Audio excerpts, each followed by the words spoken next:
नमस्कार।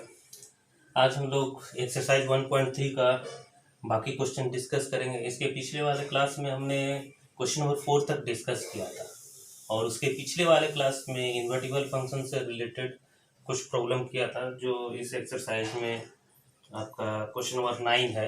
f(x = 9x² + 6x - 5), तो उसको आप थोड़ा डिटेल में देख लीजिएगा, वो इम्पोर्टेंट क्वेश्चन है।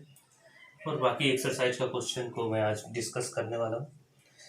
तो चलते हैं, पहला क्वेश्चन है 5th नंबर का जो क्वेश्चन है, इसमें दिया हुआ है कि ये 5th वाला सारे क्वेश्चन में यानी पता करना है कि इसमें से कौन सा फंक्शन इन्वर्टिबल है, ये बताइए।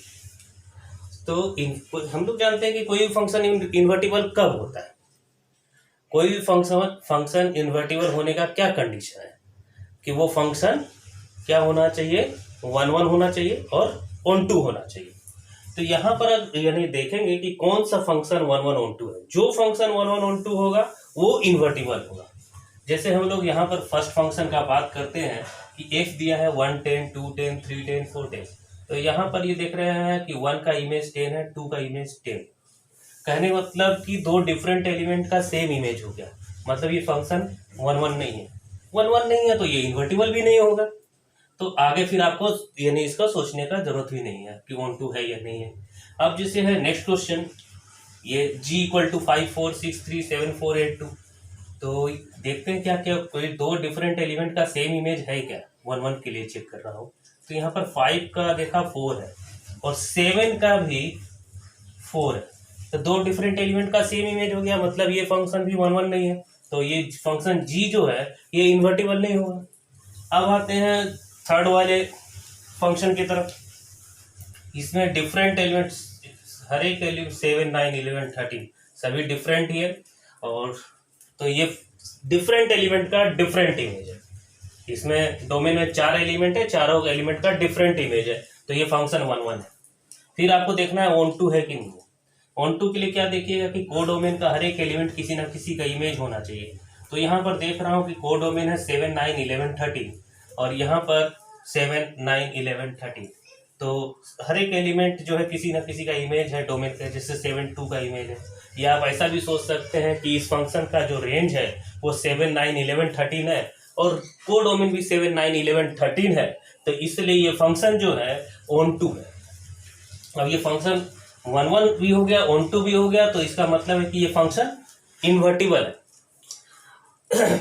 अब यहाँ पर आते हैं कि अगर इन्वर्टिबल है तो इसका इन्वर्स क्या होगा। तो इसका इन्वर्स सिंपल h इन्वर्स = 7, 2 9, 3 11, 4 13, 5 और उसका कोडोमेन डोमेन हो जाएगा ये और रेंज हो जाएगा, और रेंज या कोडोमेन दोनों ये हो जाएगा। रेंज और कोडोमेन दोनों इक्वल होगा क्योंकि इन्वर्टिबल है।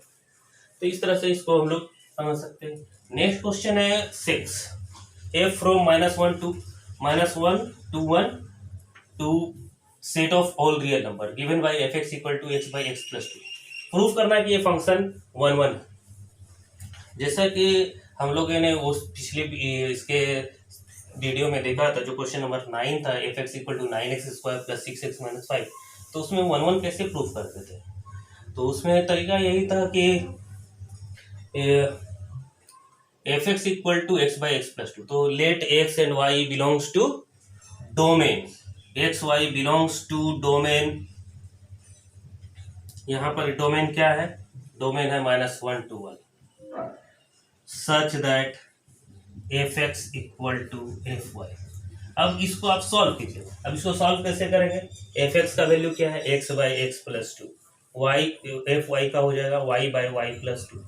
अब इसको आप सिंप्लीफाई कीजिएगा तो आपको केवल मिलेगा x = y, मतलब ये फंक्शन जो है 1 है। ये हो गया। नेक्स्ट इसमें एक और कुछ दिया हुआ है कि proof find the inverse of this function.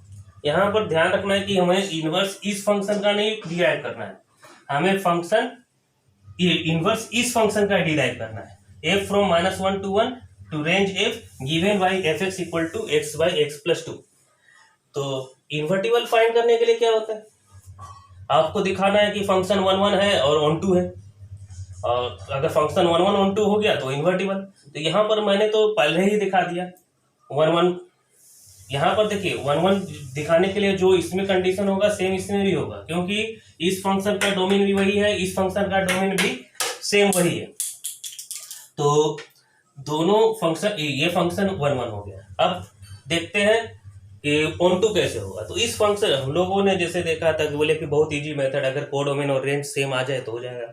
तो अब इसका कोडोमेन देखिए, तो इसका कोडोमेन क्या है, ये सेकंड सेट रेंज एफ।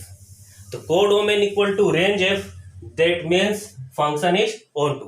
तो ये फंक्शन 1 1 भी हो गया, ऑन टू भी हो गया, मतलब ये फंक्शन जो है इन्वर्टिबल है। अब इसका इनवर्स फाइंड करना, इनवर्स फाइंड करने का तो क्या है कि आपका डोमेन और कोडोमेन बस इंटरचेंज कर देना है, और जहां पर ये जैसे ये डिफाइंड था f x equal to x by x plus 2, आपको एफ इनवर्स एक्स या एफ इनवर्स वाई फाइंड करना है। तो इसके लिए क्या करते हैं कि आप पता कर लीजिए कि f x equal to y को सिंप्लीफाई कीजिए। सिंप्लीफाई करने के बाद एक्स का वैल्यू वाई के टर्म में निकालिए, जैसे x by x plus 2 equal to y. This gives x equal to x y plus 2y। x minus x y equal to 2y। अब अगर आप इसमें कॉमन लेंगे तो 1 माइनस वाई आ जाएगा। तो x equal to 2y by 1 minus y. यहाँ पर y के बारे में आपको सोचना है कि 1 होगा या नहीं होगा, क्योंकि y 1 नहीं होगा, वो रेंज f में आएगा, तो रेंज f में 1 नहीं आएगा। तो आपको जो है ये f इनवर्स y जो है आपका हो जाएगा 2y divided by 1 minus Y. तो आप क्या लिखेंगे, f inverse is a function from range f to -1 to 1। f inverse from range f to close interval -1 to 1 given by f inverse y equal to 2y by 1 minus 1। आपको यहाँ इस question में हमेशा ध्यान रखना है कि मुझे इस फंक्शन का इनवर्स नहीं फाइंड करना है, हमें इस फंक्शन का इनवर्स फाइंड करना है। ठीक है, नेक्स्ट क्वेश्चन 7। ये भी क्वेश्चन भी मैंने डिस्कस किया था जब मैंने वो क्वेश्चन नंबर 9 इसके आगे का जो बताया था सेपरेट वीडियो, कि आप पहले इसको क्या कीजिए 1 1 प्रूफ कर लीजिए। 1 1 जैसे अभी प्रूफ किया वैसे ही उसका भी प्रूफ होगा कि let x y belongs to domain R such that f(x) equal to fy. After simplifying you get only x equal to y, therefore f is 1 1. For on to find range of this function. What will be the range? Here x belongs to, let x belongs to domain R. Therefore 4x plus 3 belongs to the set of real number. मतलब इसका range भी जो होगा वो भी क्या होगा, are ही हो जाएगा। रेंज का मतलब आप क्या समझ रहे हो कि जो इसका वैल्यू जहां से जहां तक लाई करेगा, इसका वैल्यू कहां से कहां तक लाई करेगा। तो इसमें कौन सा टर्म इन्वॉल्व है, इसमें एक्स इन्वॉल्व है। अब एक्स का वैल्यू कहां लाई कर रहा है, तो आर में, मतलब एक्स रियल नंबर है। एक्स रियल नंबर है तो 4 मल्टीप्लाइड बाई एक्स भी एक रियल नंबर होगा, तो और उसमें 3 ऐड कर देंगे तब भी रियल नंबर रहेगा, मतलब ये हमेशा एक रियल नंबर है। तो ये जो इसका जो रेंज आएगा वो होगा the set of all real number. तो रेंज और कोडोमेन दोनों सेम हो गया, मतलब ये फंक्शन ऑन टू है। अब इनवर्स फाइंड करने के लिए आप क्या करेंगे, f x equal to y suppose कर लेंगे। तो f x equal to y, तो 4x plus 3 equal to y, 4x plus 3 equal to y, 4x plus 3 equal to y. This gives x equal to y minus 3/4। Therefore f inverse is a function from domain और codomain को interchange कर लिया, f inverse from r to r given by f inverse y equal to y minus 3/4। उसी तरह से ये question भी है, आप इसको भी कर सकते हैं, f from r plus 2 4 infinity given by f x equal to x square plus 4। तो यहाँ r प्लस जो है वो है the set of non negative real number. Non negative real number means either 0 और पॉजिटिव रियल नंबर। अब इसको 1 1 proof करने के लिए आप उसी तरह से आप कीजिए कि let x y belongs to domain R plus such that f x equal to f y. तो after simplifying you get only x equal to y, so that f is 1 1। Now to find range we have x belongs to r plus, x belongs to r plus। x belongs to R plus that means x square is always greater than or equal to 0. Therefore x square plus 4 is always greater than or equal to 4. Therefore range equal to 4 to infinity, and range is 4 to infinity and codomain is also 4 to infinity. Therefore function is onto, hence function is invertible. अब उसके बाद फिर क्या करेंगे, आपको function inverse find कर रहा है, तो इनवर्स का तो डोमेन और कोडोमेन को बस आपको इसका एफ का डोमेन और कोडोमेन को रिवर्स कर दीजिए, आपको मिल जाएगा। इंटरचेंज कर देने से आपको उसका डोमेन हो जाएगा 4 इन्फिनिटी, कोडोमेन आर प्लस। अब है एफ इनवर्स वाई, तो एफ इनवर्स वाई के लिए आप क्या कीजिएगा, f x equal to y लीजिएगा। तो f x equal to y अगर आप लेंगे तो x square plus 4 equal to y, where x belongs to domain, domain means R plus. तो x square plus 4 equal to y, तो x equal to y minus 4 square root of positive square root of Y minus 4। तो आप ये लिखेंगे, आपका F inverse Y हो जाएगा root Y minus 4। एक नेक्स्ट क्वेश्चन है कि लेट क्वेश्चन नंबर 10, 9 तो ऑलरेडी हम लोगों ने डिस्कस किया है, तो मैं यहाँ पर क्वेश्चन नंबर 10 डिस्कस कर रहा हूँ पहले। तो क्वेश्चन नंबर 10 में क्या है कि एफ फंक्शन है फ्रॉम एक्स टू वाई, और ये दिया हुआ कि इन्वर्टिबल फंक्शन है, मतलब प्रूफ कीजिए कि एफ हैज यूनिक इनवर्स। अब यूनिक इनवर्स मतलब दो इनवर्स एग्जिस्ट नहीं करेगा इसका। तो आपने जैसे फंक्शन का जो डेफिनेशन पढ़ा है कि इन्वर्टिबल फंक्शन है तो क्या होगा, अगर एफ फंक्शन है फ्रॉम एक्स टू वाई, तो इसके अगर ये इन्वर्टिबल है तो इसके कोरस्पॉन्डिंग में आप क्या लिखेंगे, let f given f from x to y be invertible function. Since f from x to y be invertible, there must exist a function g from y to x. इसको आप इस तरह से कर सकते हैं कि यूनिक इनवर्स आपको प्रूफ करना है ना, तो आप जो है कंट्राडिक्शन मेथड से भी आप आसानी से प्रूफ कर सकते हैं। कंट्राडिक्शन मेथड से कैसे करेंगे कि आप सपोज कर लीजिए कि यूनिक इनवर्स प्रूफ करना है ना, तो आप मान लीजिए कि यूनिक इनवर्स नहीं, एफ का दो इनवर्स है। क्या इनवर्स है, तो if possible let G1 and G2 are two inverse of f. ये G1 जो होगा ये होगा from y to x such that G1OF equal to I x and FOG1 equal to I y। उसी तरह से G2OF equal to I x और FOG2 equal to I y। ठीक है, I x means identity function on x और I y means identity function on y. वहाँ definition में देखिएगा इनवर्स ऑफ ए फंक्शन का जो मैंने वीडियो पोस्ट किया है, तो उसमें आप देखिएगा तो आपको मिल जाएगा। तो G1OF, अब यहाँ पर जैसे आई एक्स मीन्स क्या होता है कि अगर आई एक्स आइडेंटिटी फंक्शन है तो I x x equal to x for every x belongs to x. उसी तरह I y y equal to y for every y belongs to capital Y. तो यहाँ पर जैसे है तो FOG1 इक्वल टू FOG2 लिख सकते हैं आप, ये दोनों तो सेम है, ये भी लिख सकते हैं। तो FOG1 y equal to FOG2 y for every y belongs to y. This implies FG1y equal to FG2y by definition of composite function for every y belongs to y. तो G1y equal to G2y for every y belongs to y. अब ये कब हो सकता है, for every y belongs to y, तो that means G1 and G2 both are equal. Therefore our supposition that G1 and G2 are two different inverse is wrong. Therefore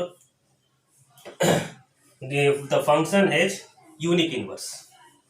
Next is समझ में आया कि क्या करेंगे कि हम लोगों ने इसका दो इनवर्स कंसीडर कर लिया, G1 और G2।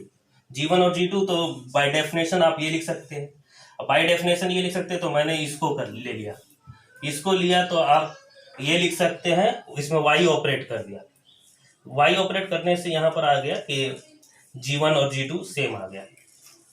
नेक्स्ट क्वेश्चन है कि if f is a function from a1 2 3 to abc given by f1 equal to a, f2 equal to b, f3 equal to c, find f inverse। तो यहाँ पर तो ये बहुत ही सिंपल है, 1 2 3 है ना, तो 1 2 3 ए बी सी, और इसमें ये भी दिया हुआ है कि 1 का f1 इक्वल टू ए, मतलब 1 का इमेज, 2 का इमेज b, 3 का इमेज c, ये हो गया f। तो ये फंक्शन क्या हो गया, 1 1 है, डिफरेंट एलिमेंट का डिफरेंट इमेज, और कोडोमेन जो है और रेंज दोनों सेम, तो मतलब 1 2। तो ये फंक्शन 1 1 भी है, 1 2 भी है, तो ये इन्वर्टिबल। तो और उसका इन्वर्स क्या होगा, एफ इन्वर्स हो जाएगा आपका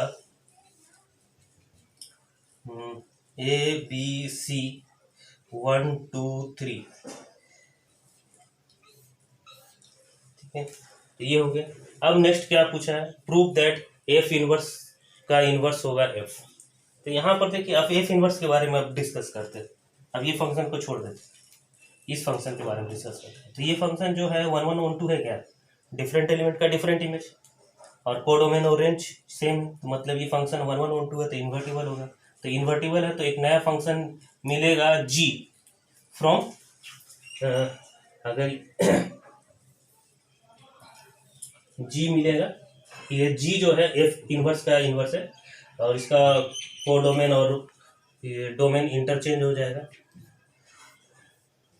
तो आप देखिए कि ये फंक्शन, ये जो जी मिला, ये जी जो है एक्चुअली एफ इन्वर्स का इन्वर्स है। और यहाँ से देखिए, अब इस फंक्शन को देखिए और इस फंक्शन को देखिए, तो क्या है, दोनों सेम है। तो मतलब ये जी जो है और कोई नया फंक्शन नहीं है, वो एफ ही है। तो एफ इन्वर्स का इन्वर्स इक्वल टू, तो इस तरह से मैंने बाकी क्वेश्चन को भी आप सॉल्व कर सकते हैं इस एक्सरसाइज का, एक्सरसाइज 1.3 को। और इसी के साथ जो है ये चैप्टर जो है आप कंप्लीट है।